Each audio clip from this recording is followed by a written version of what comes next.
সুপ্রিয় শিক্ষার্থীরা, স্বাগতম সবাইকে বিশ্বজিৎ পাঠশালাতে। আজ আপনাদের মধ্যে আলোচনা করা হবে নগদ প্রবাহ বিবরণী, যা একাদশ ও দ্বাদশ শ্রেণীর হিসাব বিজ্ঞান দ্বিতীয় পত্রের তৃতীয় অধ্যায়। উক্ত বিষয়টি নিয়ে আজকে আমাদের প্রথম ক্লাস। একটি উদাহরণের মাধ্যমে নগদ প্রবাহ বিবরণীর বিষয়টি বুঝে নেব। মনে করো তোমার মানিব্যাগে 100 টাকা ছিল, সেটি হচ্ছে প্রারম্ভিক নগদ। তুমি 20 টাকা কলম কিনলে, সেটি হচ্ছে বহিঃপ্রবাহ। তারপর তোমার বাবা তোমাকে 50 টাকা দিলেন, সেটি হচ্ছে আন্তঃপ্রবাহ। দিন শেষে তোমার কাছে কত টাকা থাকলো? প্রথম তোমার কাছে ছিল প্রারম্ভিক নগদ 100 টাকা, তারপর তোমার বাবা তোমাকে দিল কত?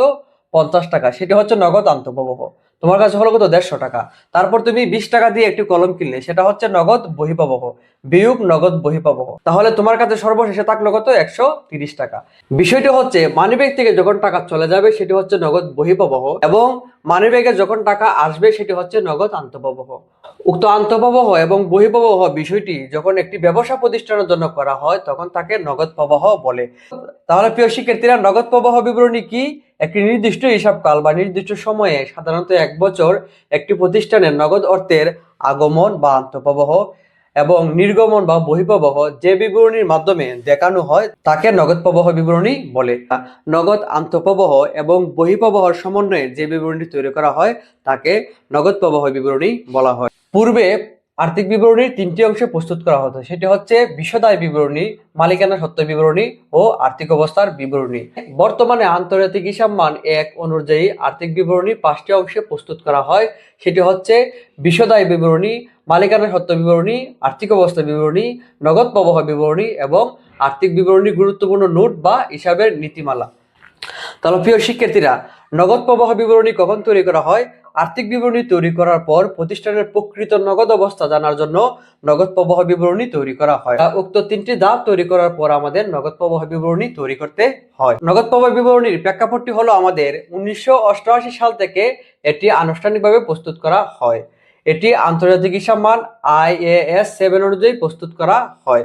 তারপর হচ্ছে সাধারণত নিয়ম অনুযায়ী প্রতিষ্ঠানের লাভ ক্ষতি এবং আর্থিক অবস্থা বিবরণী তৈরির পর নগদ প্রবাহ বিবরণী প্রস্তুত করা হয়। নগদ প্রবাহ বিবরণীতে 3 ধরনের কার্যাবলী সম্পাদন করা হয়, সেটি হচ্ছে পরিচালন কার্যক্রম, বিনিয়োগ কার্যক্রম এবং অর্থায়ন কার্যক্রম। নগদ প্রবাহ বিবরণীর প্রস্তুতের পদ্ধতি সমূহ। নগদ প্রবাহ নির্ণয় করার জন্য 2টি পদ্ধতি ব্যবহার করা হয়, একটি হচ্ছে প্রত্যক্ষ পদ্ধতি, অন্যটি হচ্ছে পরোক্ষ পদ্ধতি। নোটটি হচ্ছে আমাদের প্রত্যক্ষ ও পরোক্ষ পদ্ধতির নগদ প্রবাহ বিবরণীর ফলাফল একই আসবে। বিনিয়োগ ও অর্থায়ন কার্যক্রমের অংশটুকু উভয় পদ্ধতিতে একই রকম থাকে, শুধু পরিচালনা কার্যক্রমের অংশটুকুতেই 2 পদ্ধতির ক্ষেত্রে ভিন্নতর হয়। বিষয়টি হলো প্রিয় শিক্ষার্থীরা, নগদ প্রবাহ বিবরণীর 3টি কার্যক্রম প্রত্যক্ষ ও পরোক্ষ পদ্ধতিতে বিনিয়োগ ও অর্থায়ন কার্যক্রম কি হবে? একই রকম থাকবে। তারপর আমাদের পরিচালন কার্যক্রম কি হবে? প্রত্যক্ষ ও পরোক্ষ পদ্ধতিতে ভিন্নতর হবে। আজকের ক্লাসে যে বিষয়টি নিয়ে আলোচনা করব সেটি হচ্ছে পরিচালন কার্যক্রম পরোক্ষ পদ্ধতি নিয়ে আলোচনা করব। পরোক্ষ পদ্ধতিতে পরিচালন কার্যাবলীর সহজচক, সেটি হচ্ছে আমাদের নিট মুনাফার সাথে কি করব? অনগদ খরচ যোগ করব। যোগ করব ক্ষতি, বিয়োগ হবে আমাদের লাভ, আর যোগ বিয়োগ করতে হবে আমাদের কি? চলতি সম্পদ হ্রাস বা বৃদ্ধি। অর্থাৎ প্রথম দিকে আমাদের নিট মুনাফা থাকবে, তারপর যোগ করতে হবে অবচয় বা অবলোপন, স্থায়ী সম্পত্তির বিক্রয়জনিত ক্ষতি, তারপর যোগ করতে হবে কি? চলতি সম্পদ হ্রাস এবং চলতি দায়ের বৃদ্ধি। তারপর আমাদের বিয়োগ করতে হবে চলতি সম্পদ বৃদ্ধি, চলতি দায়ের হ্রাস এবং স্থায়ী সম্পত্তি বিক্রয়জনিত লাভ। উক্ত বিষয়টি মুখস্থ না করে বুঝে নিব কেন যোগ বিয়োগ করতে হবে। কারণ নগদ প্রবাহ বিবরণীতে নগদ আন্তঃপ্রবাহ এবং বহিঃপ্রবাহের সমন্বয়ে নগদ প্রবাহ বিবরণী প্রস্তুত করা হয়। উক্ত বিষয়গুলিতে কোনটির মাধ্যমে নগদ আন্তঃপ্রবাহ হয়েছে এবং কোনটির মাধ্যমে নগদ বহিঃপ্রবাহ হয়েছে, এই বিষয়গুলি আমরা প্রথমে বুঝে নিব। তাহলে প্রিয় শিক্ষার্থীরা, প্রথম দিকে আমরা দেখে নিব অবচয়, অবলোপন এবং স্থায়ী সম্পত্তি বিক্রয়জনিত ক্ষতি কেন যোগ করা হয়। অনগদ খরচ কেন যোগ করা হয়? অনগদ খরচ কেন আমরা যোগ করে থাকি? আমরা যখন বিশদায় বিবরণীতে নিট মুনাফা বের করি তখন অনগদ খরচ হিসাবে বাদ দিই। অনগদ খরচগুলো কি বাদ দিয়ে আমরা বিশদায় বিবরণী প্রস্তুত করি। কিন্তু অনগদ খরচ যার ফলে ব্যবসা থেকে আসলে কোনো প্রকার নগদ টাকা বাইরে যায় না বা নগদ বহিঃপ্রবাহ ঘটে না। যেহেতু নগদ টাকা ব্যবসায় রয়ে গেছে কিন্তু মুনাফা কমানো হয়েছে, তাই প্রকৃত নগদ প্রবাহ জানতে নিট মুনাফার সাথে অনগদ খরচ যোগ করতে হয়। তাহলে প্রিয় শিক্ষার্থীরা, আমাদের নগদ প্রবাহ বিবরণী কখন তৈরি করতে হয়? বিশদায় বিবরণী তৈরি করার পর নগদ প্রবাহ বিবরণী তৈরি করা হয়। বিশদায় বিবরণীতে অনগদ খরচগুলি কি করা হয়েছে? বাদ দেওয়া হয়েছে। কিন্তু বাস্তবে উক্ত অনগদ খরচ থেকে কোনো নগদ টাকা ব্যবসার বাইরে যায়নি বা নগদ বহিঃপ্রবাহ ঘটেনি।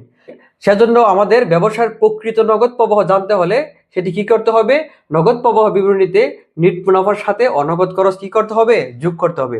তারপর প্রিয় শিক্ষার্থীরা, সম্পদ বিক্রয়জনিত লাভ কেন আমাদের বিয়োগ করতে হয় উক্ত বিষয়টি দেখে নেব। কেন সম্পত্তির বিক্রয় লাভ বা ক্ষতি পরিচালন কার্যক্রমের সমন্বয় করা হয়?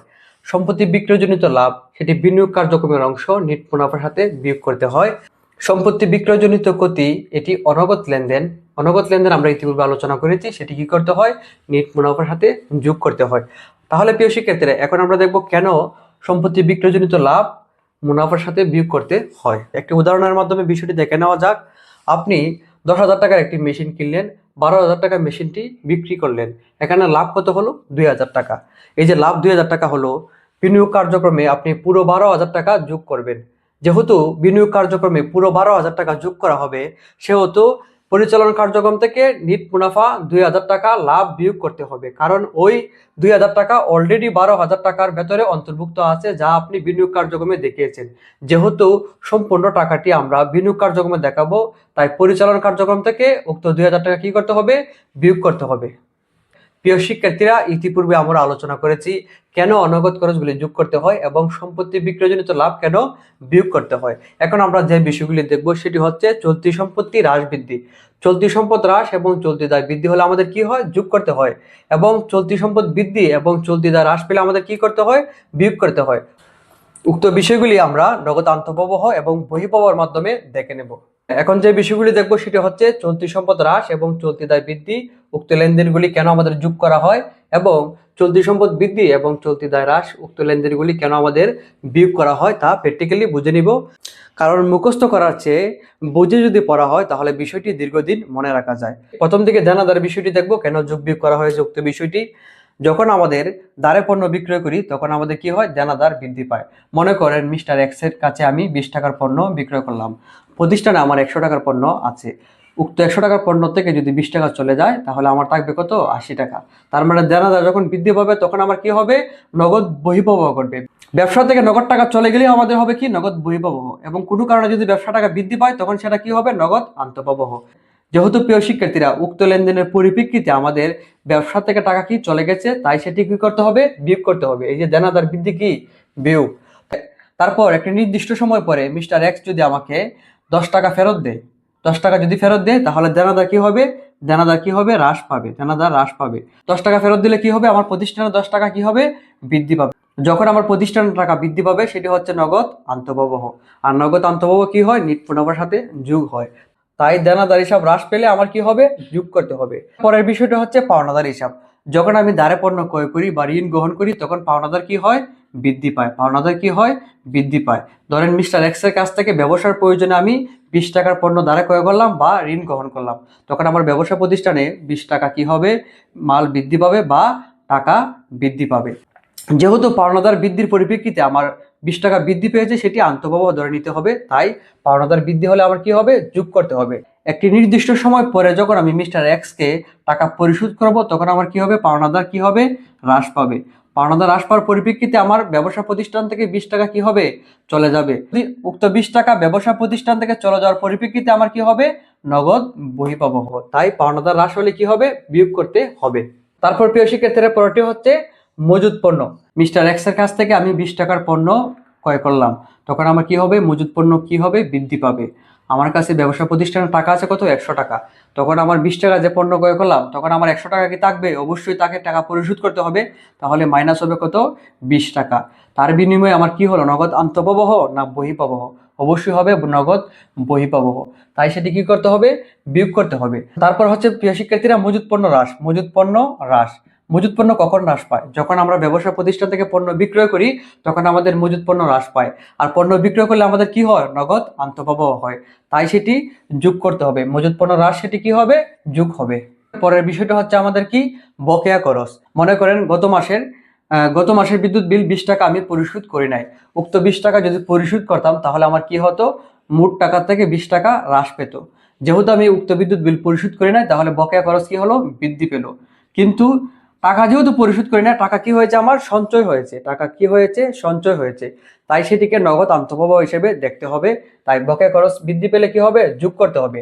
আর যখন আমরা বকেয়া খরচটাকে পরিশোধ করব, তখন আমাদের কি হবে, বকেয়া খরচ হ্রাস পাবে। আর হ্রাস পাওয়ার পরিপ্রেক্ষিতে আমার কি হবে, উক্ত টাকা থেকে 20 টাকা কি হবে, বিয়োগ করতে হবে।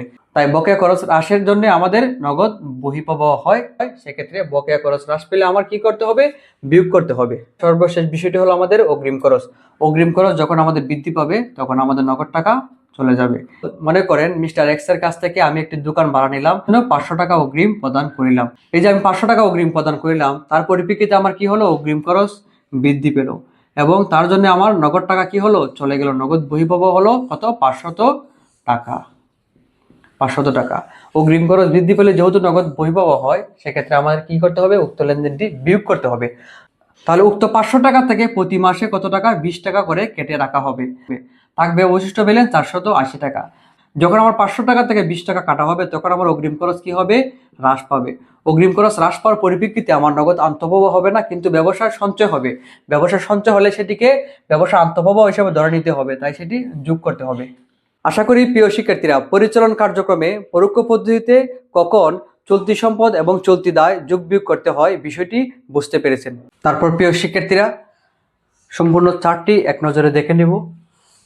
প্রথম আমরা কোম্পানির নাম লিখব, তারপর নগদ প্রবাহ বিবরণী, পরোক্ষ পদ্ধতি, তারিখ লিখব, বিবরণ, টাকা টাকা। যেহেতু আজকের ক্লাসে পরিচালন কার্যাবলী নিয়ে আলোচনা করব, সেক্ষেত্রে আমরা প্রথমে লিখব কি, পরিচালন কার্যাবলী থেকে নগদ প্রবাহ।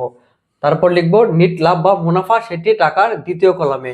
তারপর প্রিয় শিক্ষার্থীরা, পরিচালন কার্যক্রম থেকে নগদ প্রবাহ নির্ণয়ের সমন্বয় সমূহ, যেগুলো আমাদের যোগ বিয়োগ করতে হবে, উক্ত আইটেমগুলি লিখব এবং টাকা লিখব প্রথম কলামে। উক্ত সমস্ত আইটেমগুলি যোগ বিয়োগ করার পর তার ব্যালেন্সটি লিখবো আমরা টাকার দ্বিতীয় কলামে। নিট মুনাফা থেকে উক্ত লেনদেনটি যোগ বিয়োগ করার পর যে ফলটি পাওয়া যাবে, সেটি হচ্ছে আমাদের পরিচালন কার্যক্রম থেকে নিট নগদ পাবো। উক্ত বিষয়টি একটি বিগত সালের অঙ্কের মাধ্যমে সমাধান করে দেখে নেওয়া যাক। প্রিয় শিক্ষার্থীরা, একাদশ ও দ্বাদশ শ্রেণীর হিসাব বিজ্ঞানের সকল অধ্যায়ের সহজ সমাধান পেতে আজই আমাদের চ্যানেলটি সাবস্ক্রাইব করে রাখবেন। বিগত সালের অঙ্কটি হলো, হালদা লিমিটেডের 31শে ডিসেম্বর 2017 তারিখে নিচের তথ্যাবলী সংগৃহীত হয়েছে, যা রাজশাহী, কুমিল্লা, চট্টগ্রাম ও বরিশাল বোর্ড 2018 সালে এসেছে। করণীয় বিষয় তৃতীয় হচ্ছে আমাদের পরোক্ষ পদ্ধতিতে পরিচালন কার্যক্রম হতে নিট নগদ প্রবাহ নির্ণয় করো। ইতিপূর্বে যা আলোচনা করা হয়েছে, উক্ত আলোচনার মাধ্যমে আমরা পরোক্ষ পদ্ধতিতে পরিচালন কার্যক্রম হতে নগদ প্রবাহ নির্ণয় করে দেখাবো। প্রিয় শিক্ষার্থীরা, আপনাদের বোঝার সুবিধার্থে বিষয়টি সামনে নিয়ে আসলাম। প্রথমে আমরা কি লিখব, নিট লাভ। প্রশ্ন পড়তে নিট মুনাফা দেওয়া আছে কত, 35,000 টাকা। সেটি টাকার দ্বিতীয় কলামে লিখব 35,000 টাকা। তারপর লিখব পরিচালন কার্যক্রম হতে নিট নগদ প্রবাহ নির্ণয়ের সমন্বয় সমূহ। কি লিখব, পরিচালন কার্যক্রম হতে নিট নগদ প্রবাহ নির্ণয়ের সমন্বয় সমূহ। প্রথম দিকে আমরা দেখব যে উক্ত লেনদেনগুলির মধ্যে অনগদ খরচগুলি কি দেওয়া আছে। উক্ত লেনদেনগুলির মধ্যে অনগদ খরচ কি কি দেওয়া আছে, সেটি হচ্ছে অবচয় খরচ ও সুনামের অবলোপন। সেটি হচ্ছে আমাদের অনগদ খরচ। অনগদ খরচ যোগ করতে হবে অবচয় কত টাকা, আমাদের অবচয় 15,000 টাকা, সুনামের অবলোপন কত, 18,500 টাকা। প্রশ্ন পড়তে আর কোনো প্রকার অনগদ খরচ দেওয়া নেই, সেজন্য আমাদের কি করতে হবে, স্থায়ী সম্পত্তি বিক্রয়জনিত ক্ষতি বা লাভ সেটি দেখতে হবে আছে কিনা। তাহলে স্থায়ী সম্পত্তি বিক্রয়জনিত লাভ কি করতে হবে, আমাদের বিয়োগ করতে হবে। প্রশ্ন পড়তে স্থায়ী সম্পত্তি বিক্রয়জনিত লাভ কত দেওয়া আছে, 13,000 টাকা। তারপর প্রিয় শিক্ষার্থীরা, পরের বিষয় হচ্ছে আমাদের চলতি সম্পদ হ্রাস বৃদ্ধি নিয়ে যে বিষয়টি, সেটি দেখতে হবে। চলতি সম্পদ হ্রাস এবং চলতি দায়ের বৃদ্ধি সেটি যোগ করতে হবে, এবং বাদ দিতে হবে কি, চলতি সম্পদ বৃদ্ধি এবং চলতি দায়ের হ্রাস। তাহলে প্রশ্ন পড়তে আমরা এক এক করে দেখব। তৃতীয়টি কি দেওয়া আছে, প্রাপ্য হিসাব বৃদ্ধি কত, 38,000 টাকা। প্রাপ্য হিসাব বৃদ্ধি পেলে আমাদের কি হয়, যেহেতু নগদ বহিঃপ্রবাহ হয়, সেক্ষেত্রে আমাদের প্রাপ্য হিসাব বৃদ্ধি হবে, বিয়োগ দিতে হবে। তারপর প্রিয় শিক্ষার্থী, তৃতীয় হচ্ছে লভ্যাংশ আদায়, সেটি অর্থায়ন কার্যক্রমে আসবে। যন্ত্রপাতি বিক্রয়জনিত লাভ ইতিপূর্বে আলোচনা করেছি। তারপর যন্ত্রপাতি বিক্রি হতে প্রাপ্তি, সেটি বিনিয়োগ কার্যক্রমে আসবে। অবচয় খরচ সেটি ইতিমধ্যে করেছি। নগদে বিনিয়োগ কার্যক্রম সেটি আসবে না। তারপরে লেনদেনটি হচ্ছে আমাদের পদয় খরচ বৃদ্ধি, সেটি হচ্ছে চলতি দায়, চলতি দায় বৃদ্ধি। চলতি দায় বৃদ্ধি হলে কি হবে, যোগ করতে হবে। চলতি দায় বৃদ্ধি, পদয় খরচ বৃদ্ধি কত টাকা, 15,000 টাকা। তারপর হচ্ছে প্রিয় শিক্ষার্থীরা, অগ্রিম খরচ হ্রাস। অগ্রিম খরচ হ্রাস কত টাকা, 8,000 টাকা। যখন আমাদের চলতি সম্পদ হ্রাস পাবে, তখন কি হবে, যোগ করতে হবে। অগ্রিম খরচ আমাদের চলতি সম্পদ, আর চলতি সম্পদ হ্রাস পেলে কি হবে, যোগ করতে হবে। তারপর প্রিয় শিক্ষার্থীরা, মজুত পণ্য বৃদ্ধি। মজুত পণ্য বৃদ্ধি কত টাকা? 12,000 টাকা। যখন আমাদের চলতি সম্পদ বৃদ্ধি পাবে তখন কি করতে হবে? বিয়োগ করতে হবে। কত টাকা? 12,000 টাকা। উক্ত সমস্ত আইটেমগুলি যোগ বিয়োগ করার পর যে ব্যালেন্সটি আসলো 6,500 টাকা, সেটি হচ্ছে আমাদের মাইনাস ফিগার। কেননা উক্ত সমস্ত যোগফল থেকে আমাদের বিয়োগফল বেশি কত টাকা? 6,500 টাকা। তো এখন আমরা কি করবো প্রিয় শিক্ষার্থীরা? এই যে নিট মুনাফা 35,000 টাকা থেকে আমরা 6,500 টাকা বিয়োগ করব। আসলো কত? 28,500 টাকা। সেটি হলো আমাদের পরিচালন কার্যক্রম থেকে নিট নগদ প্রবাহ। আশা করি প্রিয় শিক্ষার্থীরা নগদ প্রবাহ বিবরণীর পরিচালনা কার্যক্রমের পরোক্ষ পদ্ধতি নিয়ে আজকে যে আলোচনা করা হয়েছে এবং তার মাধ্যমে বিগত সালের যে অঙ্কটি সমাধান করা হয়েছে উক্ত সমাধানটি বুঝতে পেরেছেন। প্রিয় শিক্ষার্থীরা, যদি আমার ভিডিও আপনাদের ভালো লেগে থাকে তাহলে অবশ্যই লাইক, শেয়ার, কমেন্ট করতে ভুলবেন না।